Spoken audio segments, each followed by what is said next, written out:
নমস্কার। আজ আমরা গিয়েছিলাম নার্সারি যাবার পথে এরকম একটা পদ্মপুকুর দেখতে পেলাম। আর পদ্মপুকুর দেখে তো আমি তো লোভ সামলাতে পারলাম না। তো ছড়িতে স্কুটি চালাচ্ছিল, আমি পিছনে বসছিলাম। আমি বললাম, ছড়ি থাম থাম, একটা পুকুর। দিয়ে বলছে, পুকুরে কী হয়েছে, তুই এত তাড়াতাড়ি থামালি কেন? বললাম, দেখ পদ্মপুকুর। ও তো দেখে শকড পুরো।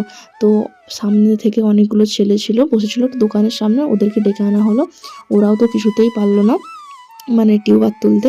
আমিও একবার নেমেছিলাম, তো আমার তো কতটা ভিজে গেল, হাঁটু অবধি জল, তার বেশি জল ভিজে গেলাম, তাও হলো না। তার ছেলেগুলো বললো, আমাদের তো সামনে কালী পুজো আছে, তোমরা ওই দিন টিউবার পেতে পারো, কারণ ওই দিন জলে নামবে পদ্ম ফুল তুলতে।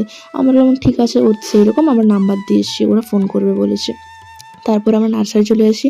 যেই ফুলটার জন্য এসেছিলাম সেই ফুলটা তো পেলাম না। আর এখানে পদ্মের গামলাগুলো 500 টাকা করে বলছে। এটা মানা যায়? এটা মানে ওদের যে যারা নার্সারি চালাচ্ছে তাদের যে কী ব্যবসা আরম্ভ হয়েছে জানি না। তো এখানে অনেক পদ্ম ফুল হয়েছিলো, মাটিতে ওরা চাষ করেছে, অনেক কালার। আমাদের সামনে থেকে যেতেই দেওয়া হয়নি, আমরা রাস্তা থেকে ভিডিওটা করছি জুম করে। আমরা অনেকবার রিকোয়েস্ট করেছিলাম যে নার্সারির যে মালিক আছে, ও বললো না, যেতে দেওয়া হবে না, আমাদের পদ্মের হয়তো কেউ ছিঁড়ে নেবে। এরকম কে করবে? বলছে আমাদের পদ্ম যদি কেউ ছিঁড়ে দেয় আমাদেরকে যেতে দেয়। অনেকবার রিকোয়েস্ট করেছিলাম। আমার নার্সারির মালিকটার এত বাজে ব্যবহার, কি বলবো। আমি এর আগে যতগুলো নার্সারিতে গিয়েছি সবাই অন্তত খুব ভালো ব্যবহার করেছে কাস্টমারদের সঙ্গে। এর এত